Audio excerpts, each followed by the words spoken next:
Standard Time and welcome all of you to Work on Workplace Relations with Aastha. And this is our workplace politics series. So we've had two live sessions, and this is the third one on workplace politics. So this month of August, the theme has been we're talking about aspects of workplace politics because it's such a commonly used term. So, we just thought, why not get into the finer nuances of workplace politics. Yeah. And we are live on YouTube, Facebook, LinkedIn, and Twitter, all the four platforms. So, looking forward to welcoming all of you. As you join in, please drop in a hi so that I can welcome you. Yeah. Okay. So let's get started. Workplace politics. And today, what we want to talk about is how do you deal with office politics? Okay, so let me quickly recap what did we do in the previous two sessions. And those of you who've not watched them, you can go back. We had a discussion around certain aspects there.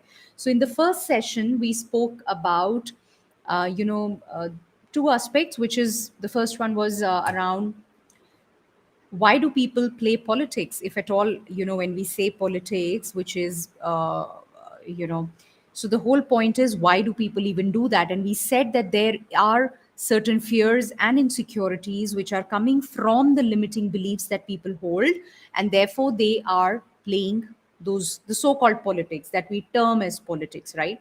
So that was the first thing.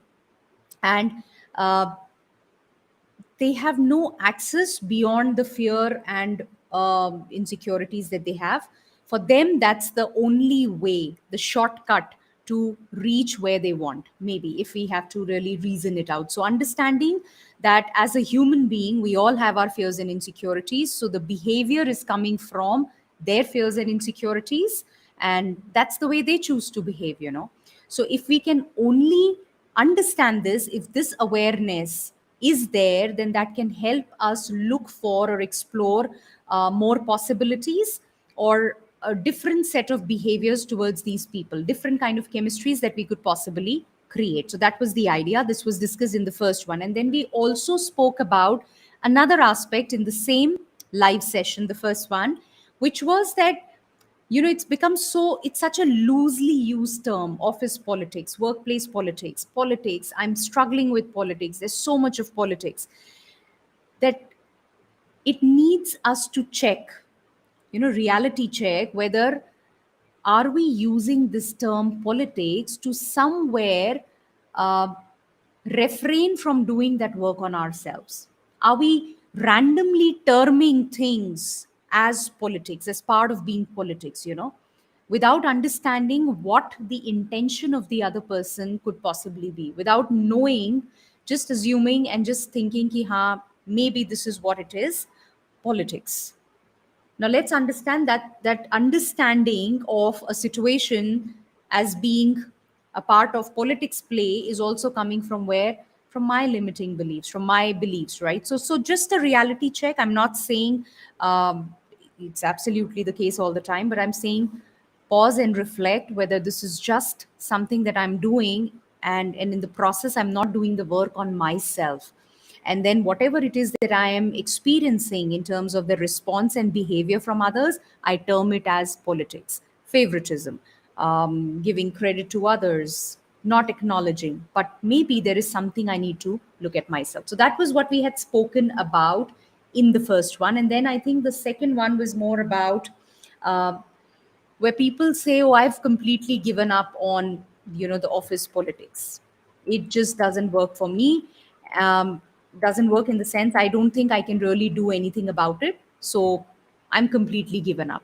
And that's where we were saying that, is that a mistake that you're making somewhere, right? And the other thing that we said, because when you're giving up on something, that means that you are just shrugging off that responsibility. Can I really do something about it? No, no, politics, what can I possibly do here? I want to stay away from this. I'm not a part of this kind of a cartel or this behavior or this politics. I am focused on my work. So sometimes we just shrug it off, and that has a certain impact. when it keeps building up over time, it just leads to that gap increasing, that gap just widening, right? So that was something that we had looked at. And we also spoke about how, we term things very in a very generic way. Everything, oh, politics. Everything, oh, it's politics at play. Now, that's a very heavy word. It's a very strong term to be used loosely. And the connotation of politics is very strong in our head. So the moment we term something as politics, there's a certain perception that we hold, and we start to view things in a certain light, in terms of possibility, in terms of can I really do anything around it. And therefore, being mindful of not labeling things, not being quick to judge and then label things. If we can only be more mindful of taking time to really look at them and not just quickly label people as playing politics. We have no clue at times of what's really happening, where are they coming from. And yeah, that was pretty much broadly what we spoke about. So I'd highly recommend those of you who've not joined or who missed on the first and the second sessions, please go ahead and do that. Watch those. What we are going to talk about today is how do you deal with office politics. Okay. Now, again, I'm there's not like a huge content list that I have. Ye karo, ye karo, ye karo. No, that's not what it is. But I want to talk about very, very fundamental two, three things, because I believe that if you can pick up one thing and start practicing, and you can see an impact being created, that is way more important. But where you have five things and then it's all lost, doesn't serve. So I want to talk about the foundation. And I want to talk from two perspectives. One, as a leader, and when I say leader, means as a boss, as a manager, maybe also, if I may say, how do you handle office politics? And as an executive, as an employee, a team member, how do you deal with politics? So these are two perspectives that we want to talk about, right? Those of you who are here, please let me know. If you have a perspective, if you have an experience that you may want to share, or if you have a question around this, drop in the chat box. Yeah. And I see some of you are here. Thank you so much for being here. I just hope this resonates. Whatever resonates or whatever you disagree with, please let me know either ways. Yeah. Super.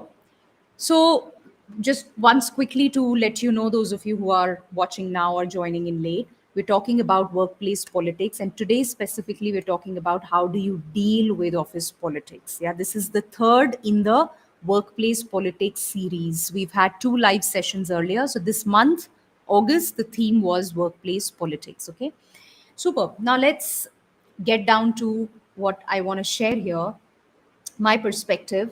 Uh, so, as a leader or as an employee, the first thing that I want to talk about is responsibility, right? So, as a boss, if you can take the responsibility. Hi, Mr. VP Gupta. Thank you for joining in. So, as a leader, as a boss, if you can take responsibility, one, for yourself, and you take responsibility for your team, right? Um, how is my team getting impacted because of whatever is at play, because of whatever you want to call politics? So, if I can take responsibility, being a boss, being a manager, being a supervisor, of what's happening to my team, please understand that lies on you. And one of the ways we define responsibility in its original sense, of course, meri zimmedari hai. But another way of looking at it is, if I can say, am I able to respond? Do I have the ability to respond to this situation?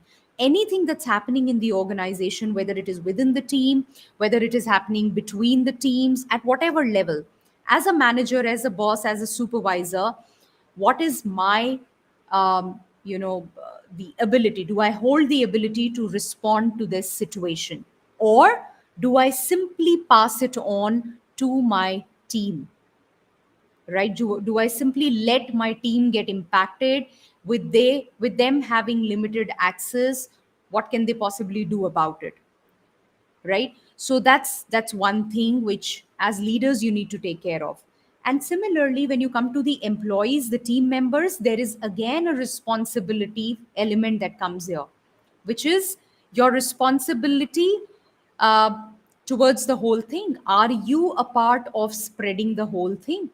Are you a part of, because when you say things around this, when you talk about people behind their backs, when you say politics and it is not working, what kind of a toxic environment, when you're using this kind of a language, please understand it spreads, and it impacts the perception of the people. And then one person saying and then the other person saying, am I being responsible?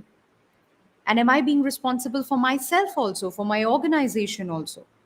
Right? So whatever position that you are in, as a manager, supervisor, leader, or as an employee, it's not about hierarchy, but whatever role you want to take in, you have a responsibility in terms of understanding this, in terms of looking at how can I respond to this situation, rather than just talking about it, rather than labeling it, rather than putting all those question marks. What can I possibly do around it? Yep. Coming from a place of understanding that I have the ability to respond, and it is my responsibility. My team is my responsibility, and my role, where I am, what I'm doing, I hold a responsibility. Now, the second part is guarding your team. As part of that responsibility, as a leader, as a supervisor, you guard your team. Now, guard your team doesn't mean that आप एक wall बना के खड़े हो गए हो और आप टीम को सेफ गार्ड किए जा रहे हो. It is about guarding in the sense you are empowering your team, right? You are helping them understand, you are in communication with them, you are there for them, you have their back. Okay, most of the times, researchers, one of the research says, one of the survey that was done by GI Group, that said about 79% of the employees, they they experienced a challenge in their whole mental health and in their experience because of leadership. 79% of them said leadership has a big role to play there. And that's where I just want to point out that as leaders, if you're standing there rock solid with your team and you're saying, okay, I'm there, or you're experiencing this, I'm there, so supporting them and also questioning them when you think they are not heading in the right direction, maybe. And that involves the first step, you looking at yourself, you taking care of yourself, you guarding yourself from being a part of that politics, being impacted by that, and then guarding your team. And as a team member, I think anybody who's there as part of the team has a principal responsibility of guarding himself or herself, right? So where I realize my efficiency, my productivity has gone for a toss, I have started to feel very low, I feel I'm not valued, right? I'm not given the credit that is due to me. Okay, and I attribute all of that to politics. Now, by all means, what is happening outside is one part of it, right? I have very limited control over it. There's nothing much that you can really do about what other people are doing, right? They are doing what they are doing. But how I am responding and how I'm getting impacted is something that I choose and I decide. That's where I'm talking about a responsibility that you hold towards your own self, of guarding yourself, and guarding yourself not physically, mentally. Mentally. Because if you let yourself get impacted mentally, then slowly and gradually, where you see people getting damaged massively, that's because when you don't do something at the beginning, you don't guard some yourself from that initial stimulus, then it just builds up and leads to something massive. So guarding yourself, understanding, choosing your focus, what is it that I want to focus on? If something is happening and I think this is politics, maybe there is a gap, maybe that's just a belief that I hold, maybe there is something more to it.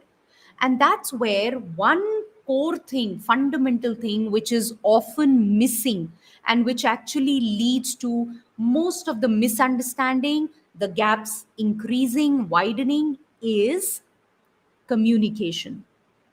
communication, which is missing. And while communication is a very, very broad term, but out here, let me just bring in this one aspect of communication, which is, can I just talk to people? Can I just ask people, or people, when I say people, means it could be your colleague, it could be your supervisor, your manager, it could be any other stakeholder. I'm just assuming things, and I am assuming ye politics hai, he's not in my favor, he's against me, he doesn't like me, right? What is he thinking about me? And he's talking to my boss against me, etc., etc. And you're building your own stories, and you are struggling and you're sulking. All it requires for you is to go walk up to your boss or whoever the stakeholder is and have a conversation. What do you think? Oh, if I have this conversation, I'll be fired. It'll not land up well. I'll offend the boss if I talk about this. Well, if fundamentally you are holding your expression, restricting your expression, then anyway, you're on the journey of damaging yourself. So if you want to stay somewhere at the cost of your expression, I think that in itself is going against yourself. So if there is somebody who's ready to fire you just because you come in question or just because you're raising a concern, you anyway shouldn't be staying at a place like that. But a lot of people I see, because of their preconceived notions, their limiting beliefs, they are not expressing. They don't even go and ask. They are living in their own head and assuming things and make it miserable for themselves. So please communicate. Even, and you know what, when you will go and communicate, you'll have more clarity. Then you will know what you possibly should do. So you will get an idea, oh, what I was thinking makes sense. It was right. Or you will understand, oh, it was absolutely baseless. He is living in some other world. My manager has some other troubles, has some other priorities right now, and therefore he's in this zone. And you can just get a clarity there. Just before this, we finished with the coaching session, and I think almost all the leaders who were there as part of that session, they agreed to one thing, that the whole expression has gone for a toss. I think this was one thing which was common. It wasn't there 100%. And the reason, and in different areas, it could be with different, for some people in their personal space, for some people professionally with the manager, for somebody with colleagues as well. But your limiting beliefs and your resulting thoughts just don't let you express, and you're not even aware of that. But unless you get aware and you start to express yourself, it just doesn't work. And therefore, communication is one thing which is missing, which you need to be mindful of. You need to bring to the table. And it is a very, very powerful way of cutting out 90% of all the nonsense. 90% of all that politics, so-called politics, that you think you're living in, it'll vanish the moment you start talking to the right people. If I want to know something about X and I'm going and talking to my colleague, doesn't work, because colleague shares from his perspective, his belief system. When I go to a third person, some other, but that's what we are doing. We will not go and talk directly to the person what's happening there, and we are talking to everybody else. We're getting their perspective, trying to validate our own perspective, and then we're happy, oh yes, I think I'm right. Are, but what is it that you're doing in the process? What is it that you're doing? You may be assuming things, you may be making it difficult for everybody, not just you, for that person, for your colleagues, everybody. And end of it, it's not your 100%.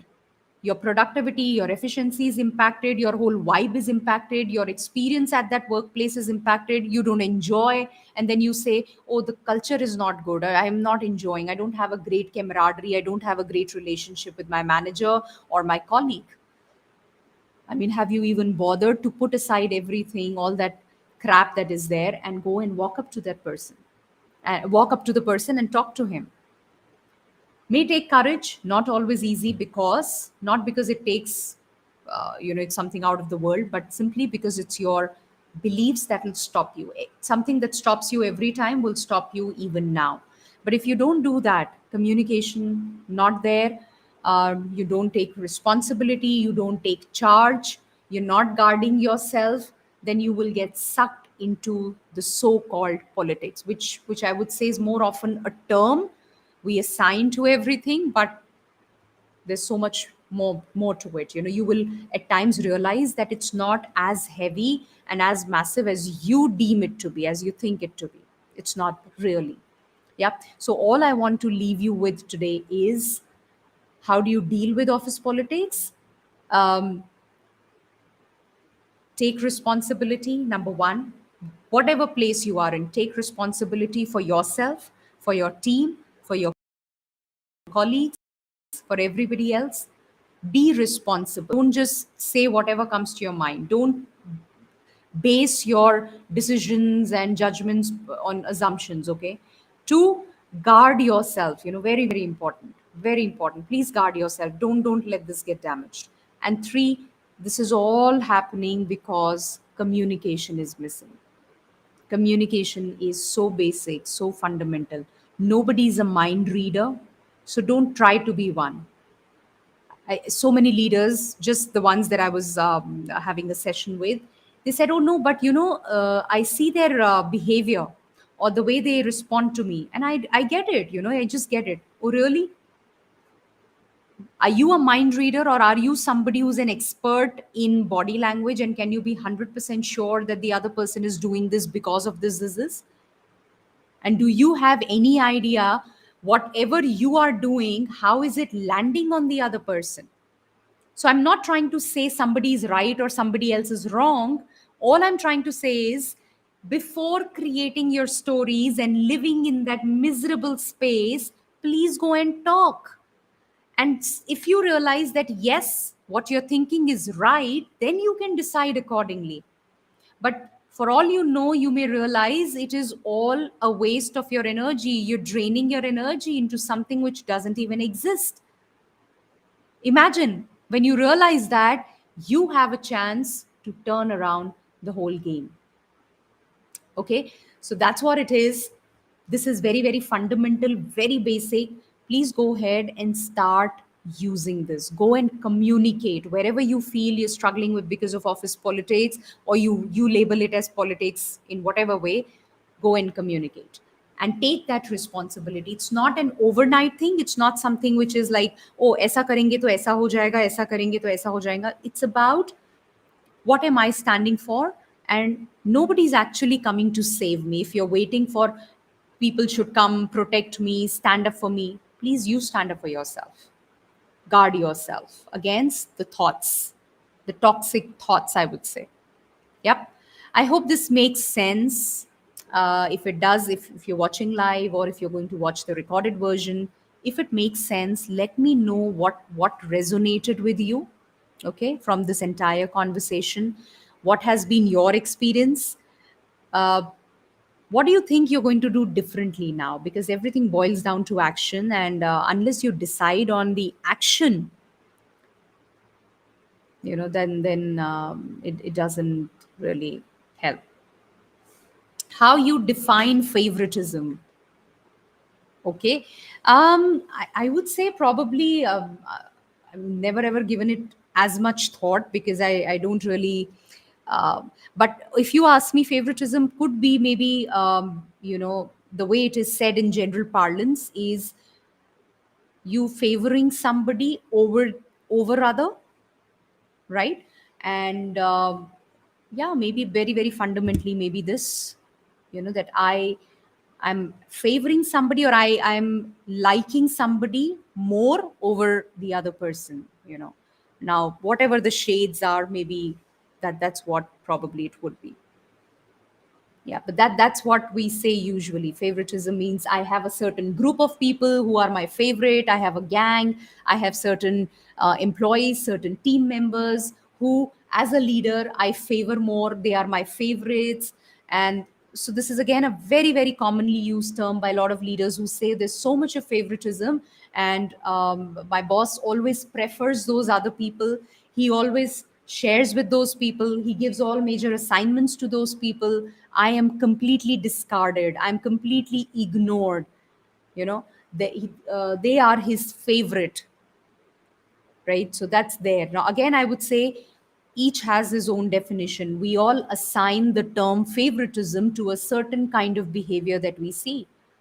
अगर boss ने मुझे नहीं बोला और किसी और को बताया, favouritism.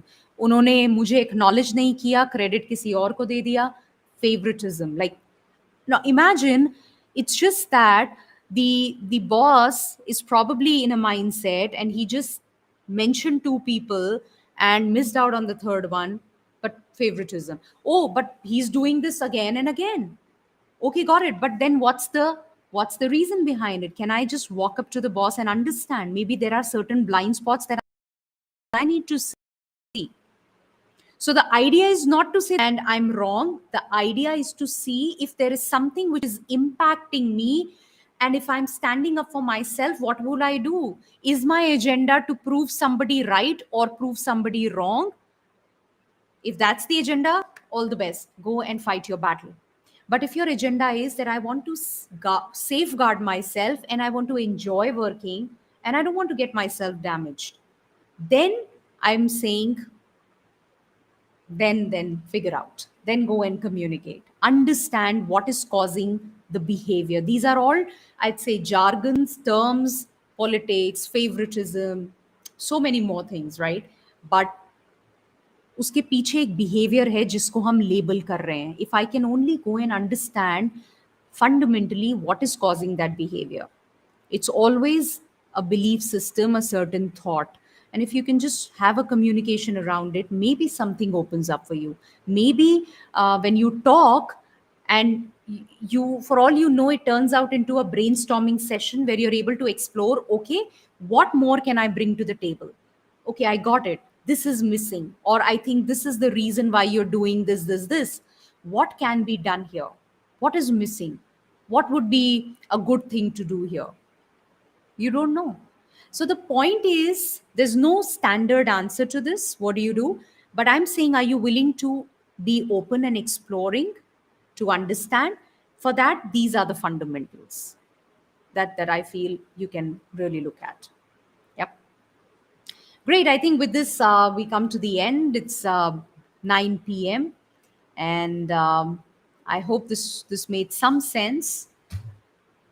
So I look forward to seeing you in the month of September now, 4th of September, with a fresh topic again. And I look forward to having you there for a conversation, for your participation. And yep, great. So thank you till then. Have a great week ahead.